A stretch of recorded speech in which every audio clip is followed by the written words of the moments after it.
اعوذ باللہ من الشیطان الرجیم بسم اللہ الرحمن الرحیم وَكَذَلِكَ عَثَرْنَا عَلَيْهِمْ لِيَعْلَمُوا أَنَّ وَعْدَ اللَّهِ حَقٌّ وَأَنَّ السَّاعَةَ لَا رَيْبَ فِيهَا إِذْ يَتَنَازَعُونَ بَيْنَهُمْ أَمْرَهُمْ فَقَالُوا ابْنُوا عَلَيْهِمْ بُنْيَانًا رَبُّهُمْ أَعْلَمُ بِهِمْ قَالَ الَّذِينَ غَلَبُوا عَلَىٰ أَمْرِهِمْ لَنَتَّخِذَنَّ عَلَيْهِمْ مَسْجِدًا۔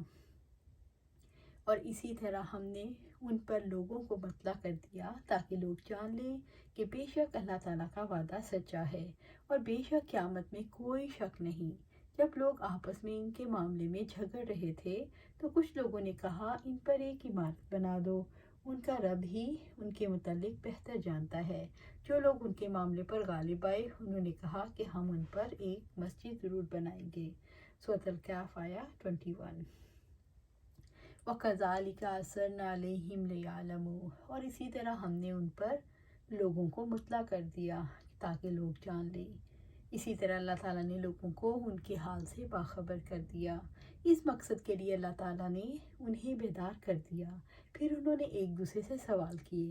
اس کے بعد انہوں نے ایک شخص کو کھانا لانے کے لیے بھی بھیجا اور اپنے معاملے کو چھپانے کی ہدایت دی، مگر اللہ تعالیٰ ایک ایسا معاملہ چاہتے تھے جس میں لوگوں کے لیے بھلائی تھی اور ان کے لیے زیادہ اجر تھا، تاکہ لوگ جان لیں کہ بے شک اللہ تعالیٰ کا وعدہ سچا ہے اور بے شک قیامت میں کوئی شک نہیں۔ اصحاب کہف میں اللہ تعالیٰ کی نشانیوں میں سے اس بات کی نشانی ہے کہ اللہ تعالیٰ کا قیامت کا وعدہ سچا ہے جس میں کوئی شک و شبہ نہیں۔ اس سے پہلے وہ اس امر میں اختلاف کیا کرتے تھے۔ بعض لوگ قیامت اور جزائے اعمال کو مانتے تھے اور بعض اس کا انکار کرتے تھے۔ بس اللہ تعالیٰ نے اصحاب کہف کے واقعہ کو اہل ایمان کے لیے ان کے یقین اور بصیرت میں اضافے اور منکرین کے خلاف حجت اور برہان کا باعث بنایا، اور اس تمام قصے کا اجر اصحاب کہف کو حاصل ہوا۔ اللہ تبارک و تعالیٰ نے اصحاب کہف کے واقعے کو تشہیر بخشی، ان کی قدر و منزلت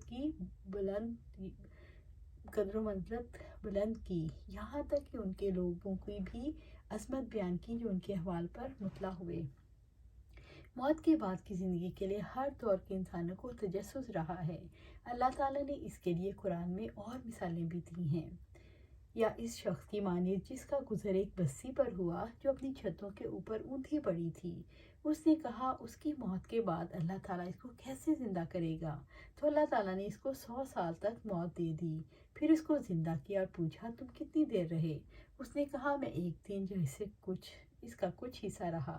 اللہ تعالیٰ نے فرمایا بلکہ تم 100 سال تک رہے، تو اپنے کھانے پینے کی چیزوں کو دیکھو وہ بالکل بھی خراب نہیں ہوئی، اور اپنے گدھے کو بھی دیکھو تاکہ ہم تمہیں لوگوں کے لیے نشانی بنائیں، اور ہڈیوں کی طرف دیکھو کیسے ہم ان کو اکٹھا جوڑتے ہیں، پھر ان کو گوشت پہناتے ہیں۔ پھر جب اس پر خوب واضح ہو گیا تو اس نے کہا میں جانتا ہوں کہ اللہ تعالیٰ ہر چیز پر واقعتاً پوری قدرت رکھنے والا ہے۔ سورۃ بقرہ آیا 259۔ اسی طرح اللہ سبحانہ تعالیٰ نے فرمایا اور جب ابراہیم علیہ السلام نے کہا اے میرے رب مجھے دکھا کہ تو مردوں کو کیسے زندہ کرے گا؟ اللہ تعالیٰ نے فرمایا اور کیا تو یقین نہیں رکھتا؟ اس نے کہا کیوں نہیں، لیکن اس لیے کہ میرا دل مطمئن ہو جائے۔ اللہ تعالیٰ نے فرمایا تو پرندوں میں سے 4 لے کر انہیں اپنے سے مانوس کرو، پھر ہر پہاڑ پر ان کا ایک ٹکڑا رکھ دو، پھر انہیں بلاؤ وہ تمہاری طرف بھاگتے چلے آئیں گے، اور جان لو کہ یقیناً اللہ تعالیٰ سب پر غالب کمال حکمت والا ہے۔ سورۃ بقرہ آیا 260۔ اللہ تعالیٰ نے صدیوں اصحاب کہف کے وجود کو محفوظ رکھا، ان کی زندگیوں کو لوگوں کے لیے باعث بعد الموت اور قیامت کی یاد بنا دیا۔ انسان کے لیے زندگی بعد موت کا معاملہ سمجھنا مشکل کیوں ہے؟ موت کے بعد کی زندگی کا کسی نے تجربہ نہیں کیا۔ انسان حواس کے ذریعے حاصل ہونے والے علم پر یقین کر لیتا ہے، لیکن جو چیز حواس سے ماورا ہو اس پر یقین کرنا مشکل ہو جاتا ہے۔ دنیا سے جانے والے کبھی لوٹ کر نہیں آئے، جبکہ دنیا کو سبھی انسان برتتے ہیں۔ اس لحاظ سے انسان کے لیے برتی ہوئی چیز پر یقین کرنا آسان اور اندیکھی دنیا کا یقین مشکل ہو جاتا ہے۔ اللہ تعالیٰ نے اس مسئلے کو عقلی دلائل کے ذریعے سے سمجھایا۔ اللہ تعالیٰ نے اسی دلیل کے ذریعے انسانوں کو سمجھایا، جیسے 5ویں صدی عیسوی میں صحابہ کہف کا 300 سال کی نیند یعنی موت کے بعد دوبارہ غار سے نکلنا اسی نوعیت کی مثال ہے کہ اللہ تعالیٰ موجودہ انسانی ڈھانچے کو بھی صدیوں تک زندہ رکھ سکتا ہے، اور قیامت کا آنا اور موت کے بعد زندگی برحق ہے، اور اس میں کوئی شک نہیں۔ اذ يتنازعون بينهم امرهم فقالوا ابنوا عليهم بنيانا ربهم اعلم بهم، جب لوگ آپس میں ان کے معاملے میں جھگڑ رہے تھے تو کچھ لوگوں نے کہا ان پر ایک عمارت بنا دو، ان کا رب ہی ان کے متعلق بہتر جانتا ہے۔ ابو ہریرہ رضی اللہ تعالیٰ کہتے ہیں کہ آپ صلی اللہ علیہ وسلم نے فرمایا، اے اللہ میری قبر کو بت نہ بنانا۔ اللہ تعالیٰ نے ان لوگوں پر لعنت فرمائی جنہوں نے انبیاء کی قبروں کو عبادت گاہ بنا لیا۔ امہات المومنین روایت کرتی ہیں کہ آپ صلی اللہ علیہ وسلم کی وفات کے بعد صحابہ کرام رضی اللہ عنہم آپس میں کہنے لگے، ہم رسول اللہ کی قبر کیسے بنائیں؟ کیا ہم قبر کو عبادت گاہ بنا لیں؟ ابو بکر صدیق رضی اللہ تعالیٰ فرمانے لگے، میں نے رسول اللہ کو فرماتے ہوئے سنا، یہود و نصارہ پر اللہ کی لعنت ہو کہ انہوں نے اپنے انبیاء کی قبروں پر مسجدیں بنا لیں۔ اسی طرح قیس بن سعد رضی اللہ تعالیٰ کہتے ہیں، یمن کا شہر آیا تو وہاں کے لوگوں کو اپنے حاکم کے سامنے سجدہ کرتے ہوئے دیکھا، میں نے خیال کیا رسول اللہ صلی اللہ علیہ وسلم ان حاکموں کے مقابلے میں سجدے کے زیادہ حقدار ہیں۔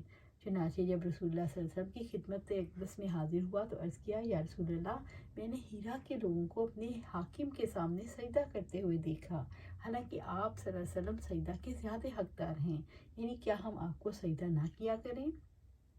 تو آپ صلی اللہ علیہ وسلم نے ارشاد فرمایا، اچھا بتاؤ اگر میری قبر پر تمہارا گزر ہو تو کیا میری قبر پر سجدہ کرو گے؟ میں نے عرض کیا نہیں۔ تو آپ صلی اللہ علیہ وسلم نے فرمایا، پھر اب بھی مجھے سجدہ نہ کیا کرو۔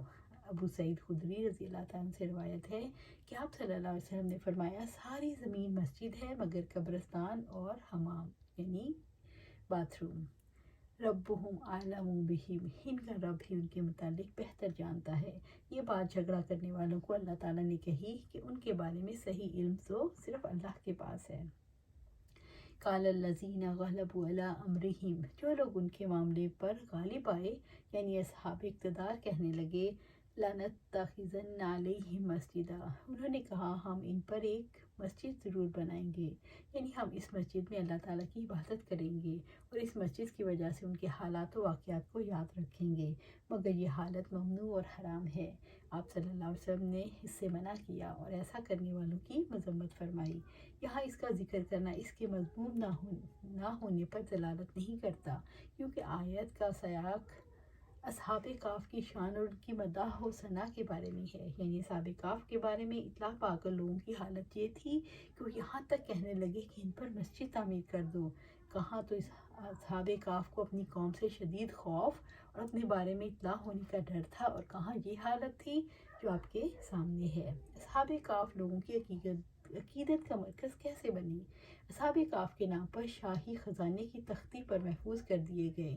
جب تصدیق ہو گئی یہ بت پرستی کے دور میں اپنے عقیدے کی خاطر شہر کو چھوڑ جانے والے لوگ ہیں تو لوگوں کی عقیدت کا مرکز بن گئے، حتیٰ کہ روم کا حکمران بھی اس سے ملنے اور برکت لینے کے لیے چل کر آیا اور اسی نے اس کی یادگار تعمیر کروائی۔ اختلاف کرنے والے حضرت عیسیٰ علیہ السلام کے پیروکار تھے، اختلاف کرنے والے بادشاہ کے ساتھی تھے۔ یہ بات جھگڑا کرنے والوں کو اللہ تعالیٰ نے کہی کہ ان کے بارے میں صحیح علم صرف اللہ ہی کو ہے۔ غلبہ حاصل کرنے والے اہل کفر تھے، غلبہ حاصل کرنے والے اہل مشرک تھے۔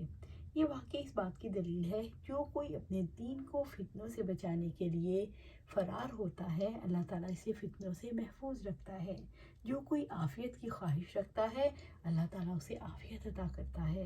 جو اللہ تعالیٰ کے پاس پناہ لیتا ہے اللہ تعالیٰ اس کو پناہ دیتا ہے اور اسے دوسروں کے لیے ذریعہ ہدایت بنا دیتا ہے۔ جو کوئی اللہ تعالیٰ کے راستے میں اس کی رضا کی خاطر ذلت اٹھاتا ہے انجام کار اسے بہت زیادہ عزت نصیب ہوتی ہے اور اسے اس کا وہم و گمان بھی نہیں ہوتا۔ وَمَا عِندَ اللَّهِ خَيْرٌ لِلْأَبْرَارِ، اور جو اللہ تعالیٰ کے پاس ہے وہ نیک لوگوں کے لیے بہت ہی بہتر ہے۔ سورۃ آل عمران آیا 198۔